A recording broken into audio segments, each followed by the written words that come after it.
যোদ্ধা তো এই জন্য এ ধরনের মনে করছে।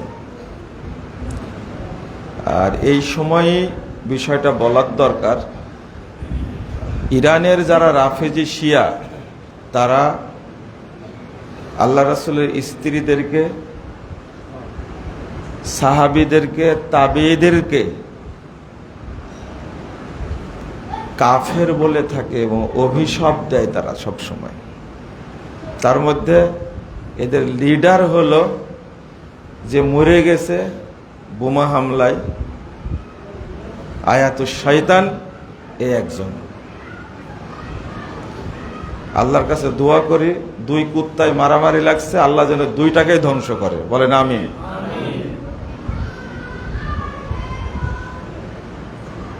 এই রাফেজি শিয়াদের উৎপত্তি হলো ইহুদিদের থেকে, এবং রাসূলুল্লাহ সাল্লাল্লাহু আলাইহি ওয়াসাল্লাম বলছেন 13,343 নম্বর হাদিস মুস্তাদ আহমদের মধ্যে এসেছে যে দাজ্জাল আছে আসবাহান শহরে, আর আসবাহানটা হলো ইরানের তেহরান থেকে 441 কিলোমিটার দূরে। যখন দাজ্জাল বের হবে তখন দাজ্জালের সাথে 70,000 ইহুদি থাকবে। এই ইরানের রাফেজিরাই দাজ্জালকে প্রতিপালন করছে, হাদিস অনুযায়ী বোঝা যায়। আর এরাই মধ্যপ্রাচ্যের সুন্নিদেরকে, কোটি কোটি সুন্নি মুসলিমকে এরা হত্যা করেছে। ইয়ামানে, সিরিয়ায়, দেখছেন আজকে সিরিয়ায় মিষ্টি বিতরণ করছে, এটা কি দেখছেন আপনারা ছবিটা? এটা দেখতে পাবেন না আপনারা, এটা তো খেয়ালই করবেন না, এটা আপনারা খেয়াল করবেন না। রাস্তায় দাঁড়িয়ে নারী পুরুষ সিরিয়াতে মিষ্টি বিতরণ করছে, কারণ এই খোমেনি সিরিয়ার 30 লক্ষ মানুষকে হত্যা করেছে। এর আগে এক শয়তান ছিল কাসেম সুলেমানি, একে মারছে। আমি কথাগুলো বলছি আপনাদের মনের বিরুদ্ধে যাচ্ছে, বলার পরেও বলছি যে একজন সাহাবীকে গালি দিবে আর যদি আপনি তার পক্ষে হন তাহলে আপনি কাফের হয়ে যাবেন।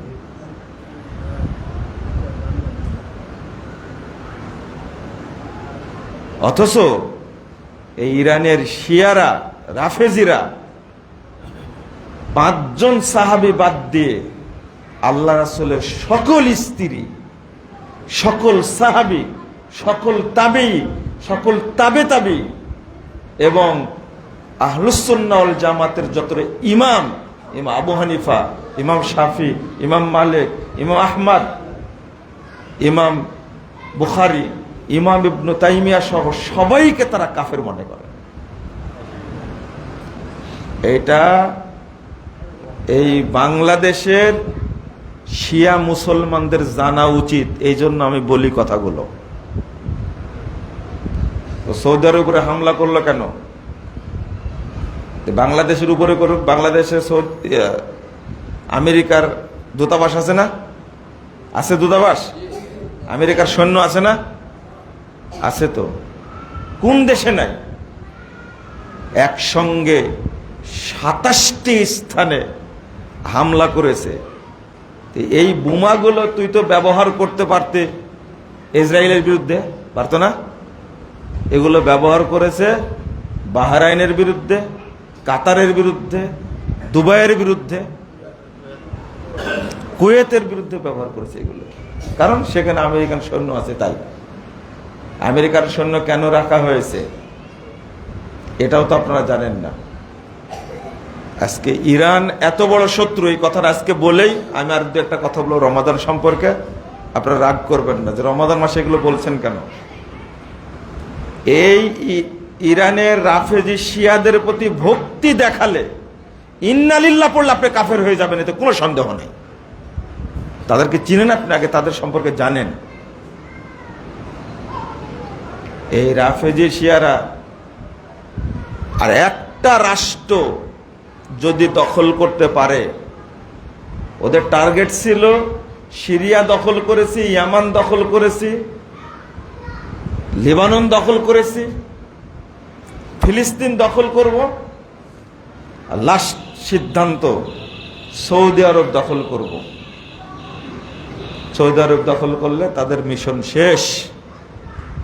আমরা দোয়া করি এই একটি মাত্র রাষ্ট্র সৌদি আরব না থাকলে কোরআন এবং সুন্নাহর আলো থেকে সারা পৃথিবী বঞ্চিত হতো, সারা পৃথিবীতে পাওয়া যেত না। আপনি আগের ইতিহাসগুলো পড়বেন, আগের ইতিহাসগুলো আমি অবশ্য সবগুলো সাল বাই তারিখ ভ্রান্তির বেড়া জেলা একামতের দিন বইয়ের মধ্যে আমি অন্তর্ভুক্ত করে দিয়েছি, যেন কেউ ধোঁকা দিতে না পারে। বইটা খুব তাড়াতাড়ি বের হবে ইনশাআল্লাহ। এই যে সৌদি আরব রাষ্ট্রটা যে কিভাবে টিকে আছে, এটা আল্লাহর কত বড় রহমত। মাত্র 103 বছর আগে এই সৌদি আরবে কাবার মুসাল্লা ছিল 4টা। কয়টা? 4টা। হানাফি, শাফি, মালিকি, হাম্বলি 4টা মুসাল্লা ছিল। সেখানে মুহাম্মদুর রাসূলুল্লাহ সাল্লাল্লাহু আলাইহি সাল্লামের মুসাল্লা ছিল না। বাদশাহ মোহাম্মদ বিন সৌদ 4টা মুসাল্লাকে ভেঙ্গে দিয়ে মুহাম্মদুর রাসূলুল্লাহ সাল্লাল্লাহু আলাইহি সাল্লামের মুসাল্লা প্রতিষ্ঠা করেছেন।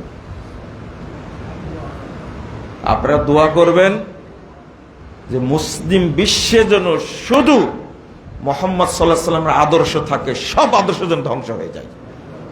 এটা আল্লাহর কাছে বলবেন। আজকে মক্কা মদিনাকে তাক করে আছে যে কিভাবে মক্কা দখল করা যায়, মদিনা দখল করা যায়। শিয়াদের এই স্বপ্ন ইনশাআল্লাহ কোনোদিন পূর্ণ হবে না, ইনশাআল্লাহ। আমরা ছোট্ট একটা কথা বলি, যখন ইসরায়েলে হামলা চালাচ্ছিল ইরান, আর ইসরায়েল যখন হামলা চালাচ্ছিল ইরানে এবং লেবাননে, ঠিক ওই মুহূর্তে বাশারের বিরুদ্ধে আহলে সুন্নাহ ওয়াল জামাত যারা, এই যে মোহাম্মদ আল সারা আল জুলানি, ইনি কিন্তু আহলে সুন্নাহ ওয়াল জামাতের আমাদের আকীদার মানুষ, বলেন আলহামদুলিল্লাহ। যখন দেখলো বাশার টিকতে পারছে না, মজার ব্যাপার কি জানেন? লেবানন যুদ্ধ বন্ধ করে দিল, ইসরায়েল যুদ্ধ বন্ধ করে দিল, ইরানও বন্ধ করলো। বন্ধ করে বাশারকে বাঁচানোর জন্য সিরিয়ার দিকে চলে গেছে তারা। এমন জিনিস এই ইরান, তারা সবাই কি হয়ে গেছে এখন? এক হয়ে গেছে। আমি এই জায়গায় এসে আপনাদের বলতে চাই, শিয়াদের সম্পর্কে সচেতন থাকুন। শিয়াদের বিরুদ্ধে কথা বললেই বাংলাদেশের বহু মুসলিম আমাদেরকে গালি দেয়। আমি এখন বলি, বাংলাদেশে মুসলিম বেশি নাই, শিয়া বেশি আছে।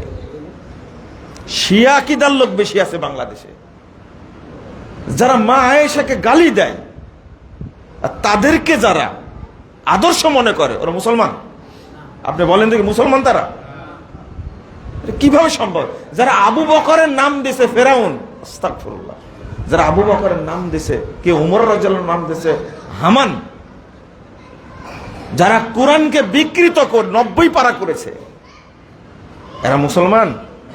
কোরআনের একটা অক্ষর চেঞ্জ করলে মুসলমান থাকবে? তাদের প্রতি আপনাদের এত ভক্তি কেন?